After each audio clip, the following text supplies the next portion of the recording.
बे हिसाबै जे आं सिफ जाबाल'सो बे समायखिरा 3 थारिखआव लागोन होननाया बेयो खुनु दिनैनि रायजो राजाया बेखौहाय दाबि दावा खालामनायखौ लुबैया। 5 बोसोराव अपोजिसन जानानै खेबसेबो बियो एसेमब्लियाव गाफैयाखै। गाबगोन ना समायखिरा लागोन बे समासो खोन्थासिगोन। आंथ' बांसिनै बिथाङा न' सिङाव दर फांथेनानै हारसिंसो थागोन नामा बेखौसो नुगासिनो दङ।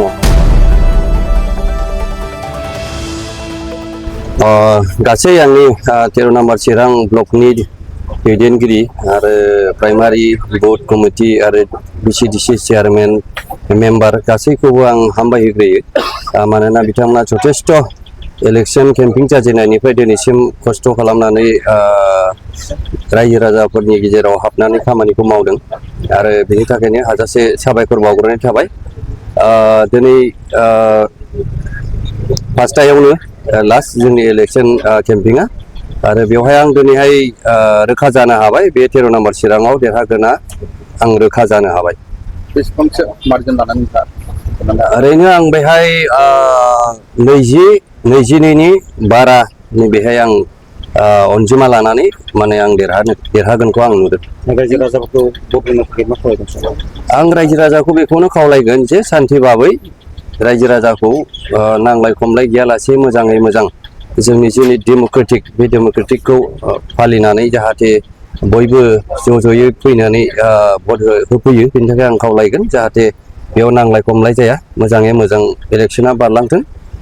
रायजो राजाखौ आं खावलायगोन बेखौनो जे दानि जुगा सान्थिनि जुग आरो बयबो बेखौनो बरायदों बेखायनो जोङो बेखौ पिसफुल माने गोजोनै बयबो बारहोहरनो थाखाय आं खावलायगोन।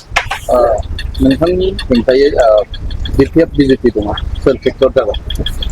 बे मोननैनि गेजेरावबो आं जेबो फेक्टर नुवाखै। बिपिएफनि गेजेराव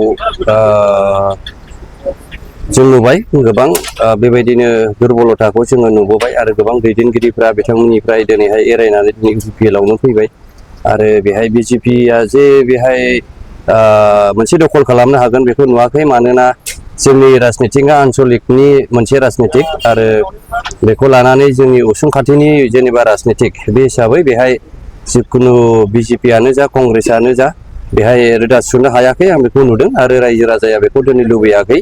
सानसेनि राजनितिकखौ बिथांमोना लुबैयाखै जेब्लायबो जोंनि बे जायगानि जेनाखि राजनितिक आन्सलिक दल इउपिपिएल जोंनो बिसोर सापर्ट खालामनानै दिनै आवगायबोदों आरो बेखौनो देरहाहोगोन होननानै दिनै थिरांथा लादों। 3 थारिखआव हाग्रामा महिलारिया समायखिरा लागोन होननानैसो नोंथाङा बुंदों। बिथाङा गाबगोन ना समायखिरा लागोन बे समासो खोन्थासिगोन। आंथ' बांसिनै बिथाङा न' सिङाव दर फांथेनानै हारसिंसो थागोन नामा बेखौसो नुगासिनो दङ। समायखिरा लागोनखौ आं बेबायदि नुहुराखै खारन ग्राउन्ड रियेलिटिया बेखौ खोन्थायाखै जे बिथाङा दे समायखिरा लागोन आरो चिफ जागोन बेखौ जों सिमांबो नुवाखै। खारन 5 बोसोराव अपोजिसन जानानै खेबसेबो बियो एसेमब्लियाव गाफैयाखै। मानोना बे डेम'क्रेटिकेलि बियो जेबो माने रुल्स एन्ड रेगुलेसन आरो बेखौ फांसन खालामखायाखै। बे हिसाबै जे आं चिफ जाबाल'सो बे समायखिरा 3 थारिखआव लागोन होननाया बेयो खुनु दिनैनि रायजो राजाया बेखौहाय दाबि दावा खालामनायखौ लुबैया। दा रायजो राजासो फसंगोन मानगोनां बिटिसिनि जोंनि आवगोलनि चिफ प्रमद बर' सारानो आरो समायखिरा लाफिनगोन आरो बेनो चिफ जाफिनगोन।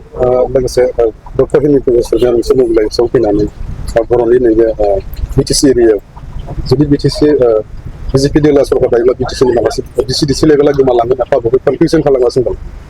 बेथ' एकदम रोखा बियो जोंनि मोनसे एमेन्डेड कनस्टिटिउसनजों फैनाय बेखौहाय रावबो सोरबाया बोखानो बा सोरबाया सिफायनो होनबाबो बेखौ हाया। दा बेखौ लानानै गोबां रायजो राजाया थलं थफं जादों आरो गोदाव सोराव जादों। बेखौ जों रायजो राजाया बयबो मानिया आरो बेखौ गासै जोंनि ओनसोलनि रायजो राजा बेखौ मानिनानै लानो हाया आरो बे जानायबो नङा।